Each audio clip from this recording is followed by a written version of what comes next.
That's a third. Watkins lucky for a goal. And they've won it. Let's get some crosses here. Watkins, 3-1. Brentford have won here. Marshall hit the shoot. What a goal! What a goal! Ball pulled back. Watkins! When they needed him most, Lonnie Watkins steps up to the stage. Welcome to the run-in. Bit of a different show this week. Look, you don't need me to tell you what happened or explain it all over again. We're all hurting. There are positives though, which we'll delve into as we refocus on the playoffs. And look, there's probably people sitting there going, how can you be positive? There's nothing to be positive about. And I get that. This is still raw. It was a tough week. I'm not going to tell anyone how you should feel. But I was sat there after the game writing this show, and I can tell you one thing. There was 1,000,001 places I wanted to be rather than there, sat writing that show. There was 1,000,001 things I'd rather be doing. I didn't want to do it. I love my job, but I was sat there and I just didn't want to think about football whatsoever. Then I just thought, what good is that doing? Doesn't help me. I'll be miserable for what? However long. What good would it do me? Sitting there and moping and moaning to you lot now when you've already felt every single emotion. I've felt it. Marcus has felt it. The people you can't see here behind the cameras have felt it. Thomas, the players, have felt it. Everyone connected to this club has felt that already. So it's not going to do me any good or you any good. So we could sit here, we could point fingers now, we could talk ifs and buts, but we can't ignore it was a missed opportunity. But that would make a pretty rubbish show, I think. And I wouldn't feel great at the end of it. I doubt you would. Doubt anyone else that follows, supports or is connected to the club would. Marcus wouldn't. None of us would feel good or positive for the foreseeable future. And look, this might be the idiot optimist in me, but that's what being a football fan's all about, I think, sometimes, isn't it? That hope. We've got that hope. We've got another opportunity. And one thing that's 100% is this. Whenever it happens, be it a week, 10 months, 10 days, whatever it is, because of weeks like the one we've just had, because of days like Middlesbrough, Doncaster, Yeovil, Huddersfield on penalties, Crewe, Stoke, whichever one you want to talk about, when it does happen, and it is going to happen one day, it will be unique to us, and only us will be able to feel it. No one else can feel it, because they haven't been on this journey that we're all going on at the moment. These moments shape those feelings. I want that feeling to be very soon, and I think it will be, because I'm positive again now. I can tell you what, we've got to go to Swansea, and I would love it. I would love it if we beat them. It's all going to be Keegan at the end, isn't it, Marcus? Anyway, look, you know what I mean. Sorry for the little rant, but I am trying to be upbeat. And look, we've got the calmest man in TW8 with us, the ambassador, Marcus Gale. How's it going, mate? Not too bad, you know. Sorry, I just went off on one a bit there. You know what? It's to be expected. We all deal with results and the situations as we do. There's no sort of, I don't know, divine right to feel so down or so positive. We've got to find a balance in everything. As you said, there's a lot of positives that we can take from the season. That's it, and we're not sitting here telling anyone else how they should feel. Obviously, there's going to be a lot of angry people. And last week I said, football is so good. Football is so rubbish as well sometimes. But that's it, isn't it? It's the highs and the lows. Yeah, and that's the nature of the game anyway. It's ups and downs. You've got to try and find, as I said earlier, you've got to find that middle ground, that sort of balance with things. Don't get too high, don't get too low. There's so much that we can talk about as a positive after you know, the last game, and we should focus on that, because you know what, we've still got 2 more games, hopefully 3 more, and those 3 games could change everyone's mood. That's it, that's why you're here. That's what we need you for. That's what we're doing. And another man that obviously is going to be very positive, and I'm delighted to say will be joining us on Zoom, is Peter Gillam. And yeah, we are staying positive, and here's about 3.5 minutes of why we should be positive. Now is the time, a time you'll look back on, a time you adopt as inspiration. You will recollect this time, this moment, right now. Motivate yourself towards success. Overcome, take over. The time is now.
loads of reasons to be positive, upbeat. It has been a hell of a season. You don't realise it until you watch it back, and it has been a hell of a year. Look, we can't ignore what happened though, mate. Give me your thoughts. Summarise it best you can. Oh, yes, last night was disappointing with the result and how it turned out. You know, it was in our hands, but the main thing is we got 2 more bites of the cherry. Can we do it in those games to get to Wembley and then have a great day at Wembley and hopefully get through? But so many positives, as we saw on the clips just there. You know, we've got 4 players in double figures, which is brilliant. The front 3, and Josh De Silva from midfield in his first full year, 10 goals. That's what you want. So all the signs are there. Is that this is still a dangerous team to play. We are probably going to go into these games as a wounded animal because the pride's been wounded. The players are going to feel their egos being jangled in the wrong direction, but ultimately the boys can react and get the results. One thing that's so classic, it seems to be the real culture at the moment, especially on social media, is bottle. You bottled it. Everyone bottled it. The amount of messages, the amount of tweets, every club loses one game. Oh, you've bottled it again. You've done it. Was it bottle or was it character? Because it just seems to be the easy thing that everyone just throws at a team that loses a game when they were near the top at the moment. Yeah, you can be labelled with that. It's not nice to hear those words aimed at you or your team, and especially your club. So I would use that as motivation to bounce back. I won't really have a team talk at times because sometimes words are too much. Yeah. It's probably silence. You might get more impact out of it as well. And these things can really rile you up. And get you refocused. So all these sort of comments, you can turn those negatives into a positive by just going out there. And that's your fuel for the game. Because when you talk about everyone's going, oh, character, they didn't show character. So many pundits and whoever's saying it. But I can tell you 4 times this year where we've shown character. We've shown bottle when it's been up against us. Yeah. You're looking at your Millwall game, even your Borough game, Charlton recently, even Blackburn to a degree. You see what I mean? We've shown it across the season. What, just because we lost these 2? Yeah, all right, it was big. But we've shown that we've got character. So It just seems like an easy thing at the moment. It seems like the fashionable thing on social media. Oh, bottle. Like, I don't know. That's me personally. You've been there as a player at this club, obviously. Season 2004-2005 season and 05-06. We narrowly missed out on promotion in 05-06. And then we had to go down the playoff route. We were just 3 points off promotion that year. So it was fairly similar. What would that changing room have been like then? After these Stoke and Barnsley games? Some home truths would have been said, especially in that change room with Martin Allen. Some definite strong words would have been said, but also calming and soothing words as well. Look on the positives that we achieved that season as well. Not to just forget all the good work we've done, because I think we was in that top 4 for the majority of that season, and then just at the end we fell short. But you can't just discount all the positives that you went through. But in the end of that season, we just didn't have enough quality for especially the second leg at home. So do you reckon that's what you would have seen if you could see what was going on in the change rooms yesterday? And who do you think would have been the ones that would have been? Can you remember who the ones were that spoke out after it, like players, or is it just the manager just speaks? I think at that time it was mainly the manager. Yeah. Because Martin was quite vocal anyway, and dominated in that sort of scene, and everyone respected his point of view. And you left it down to him. Us as senior players, we had little words with younger players, obviously, not to take things too hard and to, maybe have a negative effect on your performance, but just to rally them up. It's going to be all right. Just relax, do your game, and try and get through. So there's a mixture of words that can be used in the change room. So you're saying that. So say you were in there on Wednesday last night, because we film on a Thursday. What would you have been saying to a few of the lads? What kind of things would you be going around saying, little quiet words? Oh, just keep your shape, discipline, listen to those instructions as the manager's given us, and just try and implement your one unique skill at that time to deliver whatever needs to be delivered, whether it's you're beating someone and crossing the ball in, if you've got to get to the back stick or whatever, do your utmost to get to these points. And it's about controlling those emotions as well. Because when you're thinking that the games are tight, you might be hearing the result of the other team, and that might affect you as well. But you can't really let that affect you. You've got to just focus on what you have to do, and get that part of what needs to be done correct and right. I guess now going into plus, we won't have to worry about all those silly other results and that. You kind of touched on motivation already, but will the lads use what's happened in these last 2 games as fuel and as motivation, that we know how that made us feel. We don't want to feel like that again, and use that going forward, and also what everyone seems to be saying about us. Everyone's got an opinion on us all of a sudden. Yeah, I think that's the best fuel to be used right now. Use all that negativity, whether it is internal at times, from fans that are going to vent their feelings, and they've got a right to vent their feelings as well. They're just as human as anybody else. But things in the press and social media, use that to galvanise what needs to happen. We need that squad back on boil. It's not ideal losing the last 2 games to going into the playoffs, where Swansea are winning their games coming into the playoff. So there's probably more sort of pressure on, I would say, Swansea, because they've got to keep that momentum going. The trouble with us, we've got to restart and get back on that horse and get galloping again, because we've had a brilliant restart. We just fell short at the last hurdle. And people like Ollie and Pontus, who have been in playoff campaigns recently, that can only help, surely, because they've got the experience of this scenario and this mini tournament feel again. Yeah, they've got that knowledge. That has to come out again for these new set of games. I would say to the players, look, how do you want to feel at the end of these 3 games, hopefully? What do you really want to feel like? You want to feel jubilant, triumphant? How do you want the fans to feel? They know exactly how everyone wants to feel. So let's start the process now. So we've all got to be humble and do our one little bit of job on the pitch to get to that finishing line, and things will work out that way. Can you remember the first training session after it? Because like after the end of the normal season and the first playoff season, like, does it almost need, how do you play it as players? You need someone to like break the ice. Do you see what I mean? Is it awkward, that first There's session? always characters in there that are going to break the ice with jokes and humour, which is, you need that, because sometimes players can go into it a little bit too tense, and overly focused, and you need people to relax, but not way too relaxed so they can't perform, and maybe not too hyper so they can't perform. You just need them right in the middle of between the two, so they can just do their thing, and that will happen. And this is a question that goes out a lot.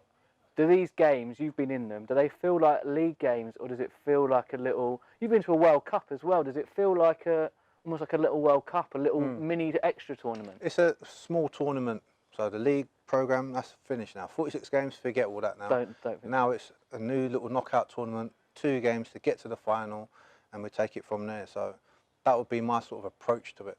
Yeah. Right. What do you think you need to win the playoffs? Good question, Stu. Fitness, form, temperament, luck? We need to regain our mental strength and recover from that, because the 2 games, that's a body blow to a squad that's won 7 on the bounce, 8 on the bounce. So firstly, the mental side has to be back to normal. The body's going to do what it needs to do anyway. You know, I don't think there's any qualms with the fitness. The boys have looked razor sharp throughout the 90 minutes. It's just fundamental little mistakes. A pass could be 2 yards behind where the ball should be for the runner going onto it.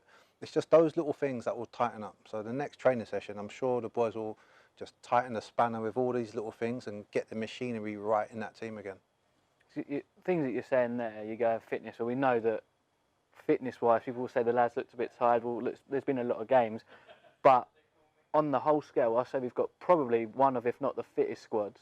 We know we've got the characters of the temperament in there, like your Pontuses, your Henriks, your Christians, your Ollie, all of the boys. We know we've got that, and one thing we know, we've got the ability. We've got this is the most talented squad in the league. So I don't know. And then maybe we do need a little bit of luck. To be honest, maybe we haven't had that bit of luck in the last 2 games that we maybe needed. But look, another man that knows everything about playoff campaigns at Brentford is Mr. Brentford himself, Peter Gilham, and I am over the moon to say he's with us now. How's it going, Peter? All good, thank you very much. Yeah, relax. It's another day. We move on, so I feel really good. Good stuff. Look, first of all, I just wanted to say how amazing it's been hearing your voice at the games. It's tough not being there for us, but you've helped us really feel connected and feel close to it all, and it's unbelievable how loud you are as well still. Well, I can be loud, but the microphone always helps in the PA system. I just feel honoured to do it, to be honest. You know, I remember saying I did an interview on Sky, and I just felt I was representing 10,000 odd people there. That might be a little bit presumptuous of me, but I'm very honoured to be at the stadium to watch it. And I think the players deserve to have exactly what I would do on a match day, and that's what I do on a match day. So, yeah, honoured, but absolutely love it. Yeah, it's given us all the feels. And to be fair, look, we're speaking, it's not 24 hours since that final whistle against Barnsley. We've got to talk about it. How are you feeling today? I felt great today. You know, I had to say, one of these people, I've been watching Brentford for decades now, and I'm one of these people who can get over a defeat very quickly. It means everything to me. I'm as fervent a Bees fan as you will get. But once we've lost, there's nothing you can do about it. You really can't do about it. You know, it's disappointing, but it's behind us now. And I've always feel the same with every game in any season. Once that's out of the way, is what we can do. The players can do something about it, and the coaches can do something about it. But I, as an individual, can do absolutely nothing. And therefore, you know, I have to look forward. You know, I have to look forward to the next game, and I am. You know, we're coming up to a 3-game tournament. We just finished a 9-game tournament. It was a 37-game tournament prior to that. So it's a 3-game tournament. We go into it in good stead. We are the best team there. You know, of the 22 teams left in the division, we're the best, and therefore of the 4, our record stands against anybody. So yesterday, disappointed, final whistle, but then it's all about looking ahead, what we can do next. That's good. Hi, Peter. You know the lads better than anyone. How would they be feeling right now? The player, I mean, they'll be dejected, but I just like to think they're in the right mindset. I mean, the coaches would have spoken to them about it, and that's important. We have a players' WhatsApp, and in fairness, that's been really positive, and I think that's good. And I have to say, and I don't want to single anybody out, but I will. In Pontus, we've got a fantastic club captain and a players' captain. And the words that he comes out with, and he has been instrumental all the way through this season. And he will say the right thing at the right time. And that's just been so important on that players' WhatsApp for the players. But it's been positive on there today. And it has to be, you know, and I like to think they think a bit like me. It's bitterly disappointing for them. It was a once-in-a-lifetime opportunity twice. So we've had 2 bites of the cherry. You don't often get 3 bites of the cherry, but we have that opportunity and they know it. I was going to ask you about like the characters. Who would be able to lift this group after, you know, the last 2 games, the run that we've had? But I think you've just answered it, which was perfectly well. Yeah, I mean, there are a few. There's some good characters there. There's some good professional characters. But I have to single out Pontus because he's been absolutely magnificent in that respect. You know, he can come over quite gruff. You wouldn't want to play against him. You might, Marcus, you might quite enjoyed it. But it would be a challenge. But off the pitch, he's been an absolute incredible leader. I mean, I know you tend to see when teams come out, they're obviously led by the captain. But even now, you look in lockdown games when they're just sort of mingling in the tunnel and you see the other team just sort of wander out, Brentford will always wait for Pontus before they come out. And I think it shows, for me, it just shows the respect the players have for him. But he has been an absolute quality leader. And I can't say enough about him. And look, you'll have seen a few playoff campaigns not always gone to plan over the years, and Marcus has been part of a couple. What is key to a playoff campaign? To key? Well, it's just, I mean, the player, if you like, at the moment, they have to default to where they are. They know the quality they have. Forget about the little bits that may not have gone right last night and the last couple of games. But I think their mind has to default to that. They have to just regather themselves, as anybody would. If anything in life goes wrong, it goes wrong. We don't normally have hundreds of thousands of people watching like they might have had on TV last night. We go about our things at work, we make a mistake, and then we just think, right, we've got to improve, we've got to get better. We know we're better than that. And the players have to think that. It's good, this sort of playoff, because we've had playoffs in the past where it's been quite elongated. It's gone on for a number of weeks, and then Brentford, the players went away in between the second playoff game before the final and went overseas. And I just think it's important to get game after game after game. And I just think they want to get back in that pitch again to sort of get over the last couple of results, and they'll be desperate to get out there on Sunday. Okay, so Peter, what about the approach for the playoffs? What sort of mentality will we have? Well, it's, again, we've got good leaders. We've got Pontus, we've got Thomas, we've got Brian, we've got so many good people in the club and in the playing side and the players and the coaches. You know, I spoke about Pontus, I've got to speak about Thomas. I mean, anybody who's seen him in an interview, He's absolute quality. He's somebody you want to sit and listen to. You can listen to for hours. And he thinks about what he's going to say. He's, you know, he's known for his, But he's doing that because he's thinking what to say and he says it right. And I think, therefore, we've got the right people there. In Thomas, you know, I have total faith in Thomas. I have total faith in Pontus. And I personally have total faith in the team. And I hope everybody else does. And it's, you know, that's the way you've got to look at it. They've got to look at it in a positive fashion. And one big positive is when you look at this squad, I guess, compared to others that you've seen, every squad over the years, where does this one rank? I did my all-time 11 just over a year ago, and I said I would never include any of the current players at that particular time, because it wouldn't have been fair. But I have to say, with the exception of Marcus, I would include almost the whole of this squad in my all-time 11. You know, because the quality of our team, it's difficult to single people out. Where do you start? You know, David at the back, he commands his area. At our defence, you know, Ethan and Pontus in the middle, he got good cover with Justin. God, Rico has been absolute quality. The experience that Hendrik has. In midfield, we've got, sometimes they're not always on their game, but the amount of changes we can do in midfield. And then up front, you know, just picking those three, BMW. Well, you know, you can't go wrong with that. Our record stands for itself this season. And I think everybody to man, people of my age, people younger than me, people who have been watching Brentford over the years, over the decades, will all say this is the best quality of football we've ever seen. You know, so it's difficult to pick out an individual. You know, we can pick out Saeed, his absolute quality. He could win a game on his own. But so can all his goals, so can Pontus' defence, so could David's saves. You know, it's everybody contributes. It's a team effort. The whole thing's a team effort, coaches and the players. It's just one team, and it would be difficult to pick out. I mean, we might all have our favourites, but this squad would stand against any team in the past. You know, I didn't see them. I mean, I was 2 months old when we went down, or we came out of the Premier, or what was the Premier then, League One. That was in May 1947. I was born in March 1947, so don't blame me. But, you know, we've had 73 years of hurt ever since there. And we probably had, prior to that, we might have had some very good teams when we were in the old First Division. But it's the sheer quality that we have at the moment, as I say, far exceeds anything we've seen in the past. Sorry, Marcus. As I say, I did say maybe if you were on the bench. With that, Peter. Peter, that's exactly what we wanted to hear. You straight away, you've put that smile back on my face. You've got me believing again. Thank you so much. And you're going to stick around for us, right? And you're going to do a little quiz competition for us later on. But yeah, thank you so much, mate. Appreciate it. Yeah. My pleasure. I just love him. He's got me excited again. He's got me going again, Marcus. Look, playoffs. Let's do this. Let's talk about it. Fulham, Cardiff, Swansea, us. 2 sets of rivals. We go to Swansea first. Team we've got history with, as we've said in this competition, the playoffs. I'm starting with a big positive. We've not lost to any of these sides this season. Does that mean anything? It does. In the past.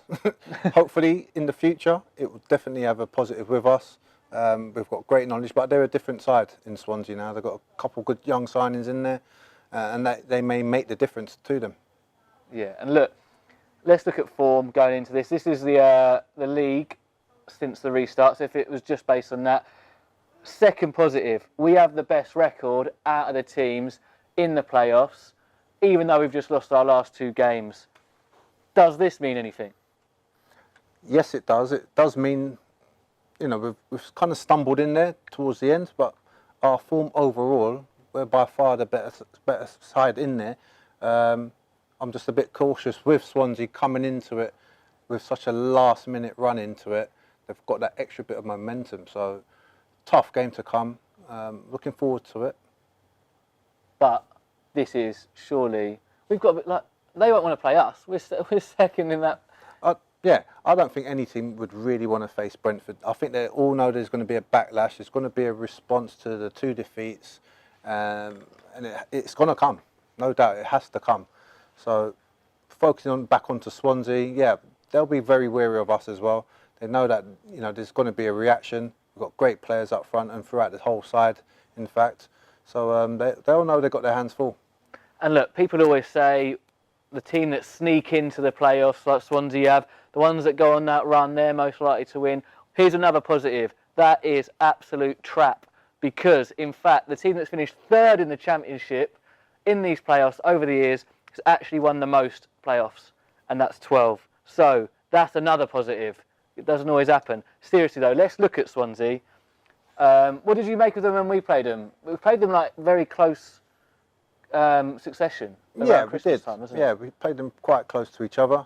The away game, obviously, convincing performance and win. The home game, much more of the same. You always expect Swansea to kind of play well. They're going to cause problems. They're a bit of a yo-yo club, as we all know. So they've got that potential to cause a lot of problems in matches. But when you look at the games that we've played against them this year, we should be able to, like, you know, not just cruise past them, but we're going to have our difficulties. But as I said, they've made some good key signings in January, and that's probably their difference of trying to be near us. Well, that's it, and that is the big thing, that the size. Because I didn't really remember Swansea, which is probably not disrespectful to them, but it's a good sign that I didn't really remember anything about them. But they are a different team now, Gallagher and Brewster in particular. Brewster 10 in 20. He's going to be the one. I know you're sitting there and AU's their top scorer, but if we can keep Brewster quiet, that's going to be pretty key, isn't it? Well, they've got some decent players. You've got Grimes in the midfield that pulls the strings as well. Yeah. He sits in that sort of quarterback position and wants to pass the ball from left to right, right to left and all that.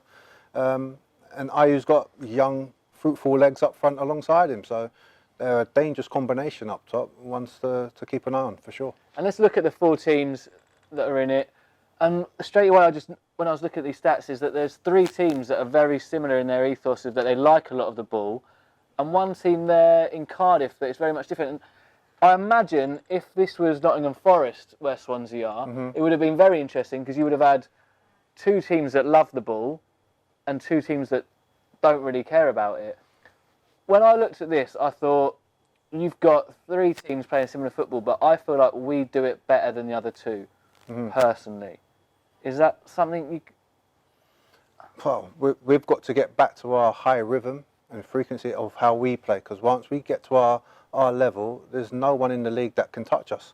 So it's all about focusing on ourselves, getting the players back to doing the great jobs they're doing of the past, the recent past.